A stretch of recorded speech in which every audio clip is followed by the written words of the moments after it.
एक महापुरुष को दूसरे महापुरुष के विरुद्ध खड़ा किया जाता है, नैरेटिव्स तैयार किए जाते हैं और उन नैरेटिव्स के बेसिस पे एक ट्रोल आर्मी, क्योंकि आज के सभी यंगस्टर्स इस शब्द से भली भांति परिचित है कि एक नैरेटिव सेट किया जाता है ट्विटर्स पे, व्हाट्सएप पे, फेसबुक पे, इंस्टा पे, यूट्यूब पे, और विद इन द सेकेंड्स पूरे देश में वो ट्रोल जो वो जो मैसेज जो होता है, नैरेटिव जो होता है, वो वायरल कर दिया जाता है। कुछ उदाहरण मैं आपको देना चाहूंगा कि किस प्रकार के नैरेटिव्स सेट होते हैं और हमारे युवाओं को आजादी के अमृत महोत्सव के दौरान इन बातों को जानना क्यों आवश्यक है।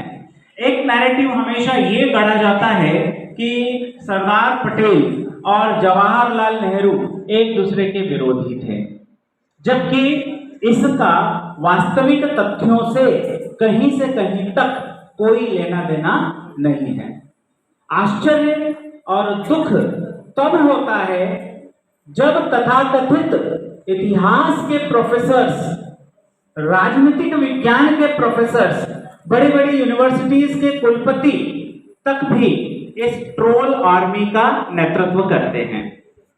इसी प्रकार से एक नैरेटिव ये सेट किया जाता है कि गांधी जी और अंबेडकर एक दूसरे के विरोधी थे, या कि अंबेडकर ने इस देश के संविधान का निर्माण किया ही नहीं, संविधान का निर्माण प्रारूप समिति ने किया, क्योंकि वो लोग ऐतिहासिक तथ्यों से अवगत बिल्कुल भी नहीं है।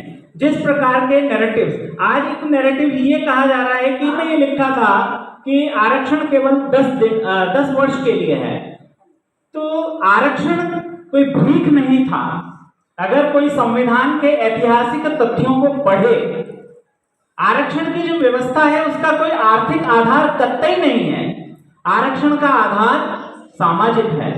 सदियों से जो वर्ग शोषित रहा है, वंचित रहा है, उस वर्ग को देश की मुख्य धारा में लाने के लिए किए गए प्रयास है। ये पूना पैक्ट के अंतर्गत जो सौदेबाजी महात्मा गांधी ने की थी, उस सौदेबाजी का नतीजा है, अन्यथा तो आज 3 देश होते।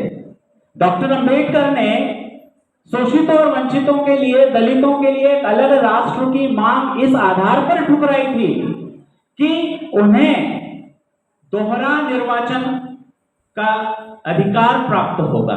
तो आज जो आरक्षण पे बात करते हैं, उन्हें ऐतिहासिक तथ्य अवगत कतई नहीं है।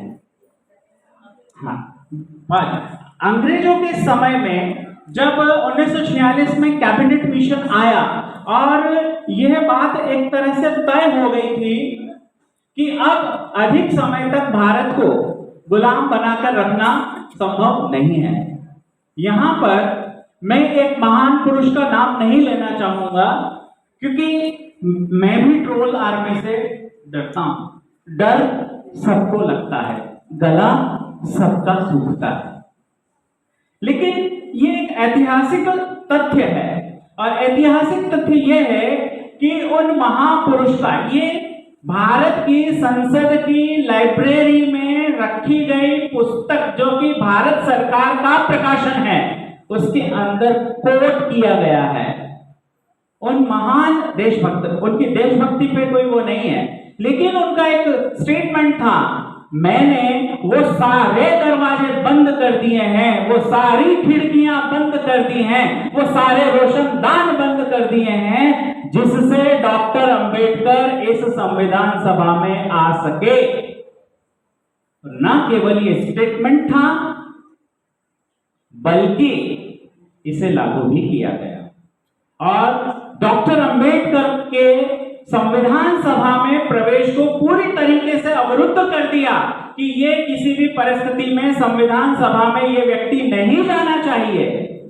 लेकिन जोगेंद्रनाथ मंडल ने बंगाल सीट से इस्तीफा दिया और अपने स्थान पर, जोगेंद्रनाथ मंडल के स्थान पर डॉक्टर भीमराव अंबेडकर को संविधान सभा में प्रवेश मिला। किंतु कहानी शोषण की या अन्याय की यही समाप्त नहीं होती है। एक बेसिक थंब रूल बनाया गया था कि यदि आबादी 50% से अधिक मुस्लिम है तो वह पाकिस्तान का हिस्सा होगा, और यदि आबादी 50% से अधिक हिंदुओं की है तो ऐसी स्थिति में वह हिंदू यानी भारत राष्ट्र में शामिल होगा। ऐसी साजिश रची गई कि जोगेंद्रनाथ मंडल वाली सीट को पाकिस्तान में दिया गया, जबकि वहां की 62% आबादी तथाकथित हिंदू थी। नहीं आने दिया। डॉक्टर भीमराव अंबेडकर चर्चिल के पास गए, चर्चिल को मैसेज किया कि मिस्टर चर्चिल, यदि आप चाहते हैं कि संविधान सभा में मुझे नहीं आने दिया जाएगा तो आप भूल जाइए कि भारत स्वतंत्र भी हो जाएगा। तो आजादी के अमृत महोत्सव के वर्ष पर भारतीयों को इस बात की जानकारी होनी चाहिए। ये ऐतिहासिक तथ्य है, लेकिन तथाकथित व्हाट्सएपीय, फेसबुकीय और यूट्यूबर जिन्होंने इतिहास का ई नहीं पढ़ा है, वो हमारे छात्रों को गलत इतिहास पढ़ाते हैं। उसके पश्चात बंबई प्रेसिडेंसी में पूना के जो तत्कालीन संविधान सभा के सदस्य थे, उन्होंने इस्तीफा दिया और मजबूरीवश कांग्रेस को निर्विरोध रूप से संविधान सभा में डॉक्टर भीमराव अंबेडकर को लाना पड़ा। उसके पश्चात लोग कहते हैं कि डॉक्टर भीमराव अंबेडकर ने जो है वो नहीं लिखा संविधान, वो तो प्रारूप समिति के सदस्य थे और प्रारूप समिति ने संविधान लिखा। तो मैं आपको बता देना चाहता हूं कि संविधान सभा की जो प्रारूप समिति थी उसमें कुल 7 सदस्य थे।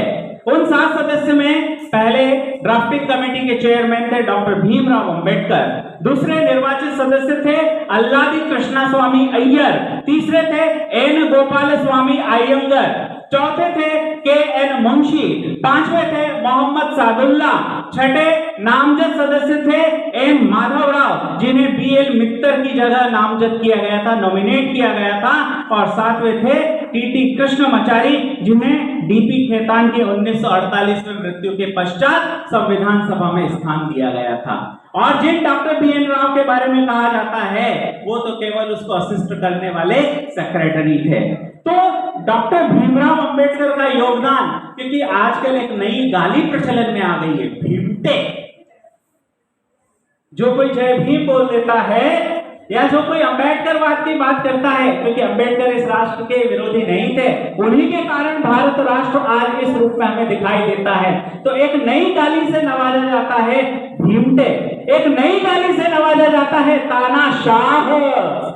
तो ऐसे लोगों को यह बात पता होनी चाहिए कि यदि आज भारत इस स्वरूप में है तो वो हमारे डॉक्टर भीमराव अंबेडकर साहब के कारण है, और उनके इस योगदान को मैं नहीं कह रहा हूं, उसी संविधान सभा के टीएन कृष्णमाचारी को कोट करते हुए कह रहा हूं। कोट का मतलब आप समझिए, राज्यसभा की कार्यवाही में ये as it is quoted sentence है जो मैं पढ़ रहा हूं। संभवतः सदन इस बात से अवगत है कि आपने ड्राफ्टिंग कमेटी में जिन 7 सदस्यों को नामांकित किया है उनमें से एक ने सदन से इस्तीफा दिया है और उनकी जगह कोई अन्य सदस्य आ चुके हैं। एक सदस्य की इस बीच मृत्यु हो गई और उसकी जगह कोई नया सदस्य नहीं आया।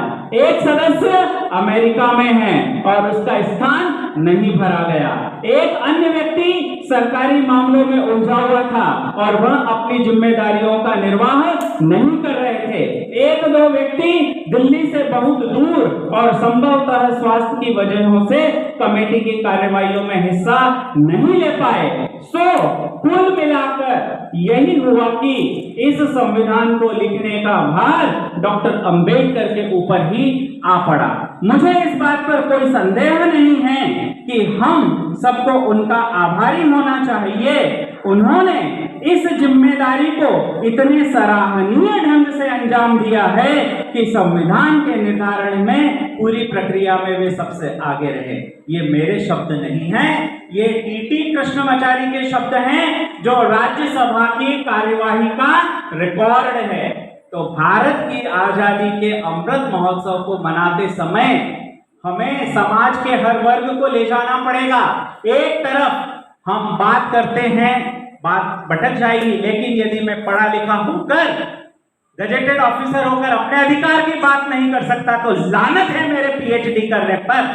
और वो ये शर्म आती है कि कन्या महाविद्यालय में कंप्यूटर विभाग का विभागाध्यक्ष नहीं है। आज का दैनिक भास्कर ये कहता है क्योंकि विभागाध्यक्ष के लिए दलित प्रोफेसर को नहीं बना सकते। जय हिंद, जय भारत।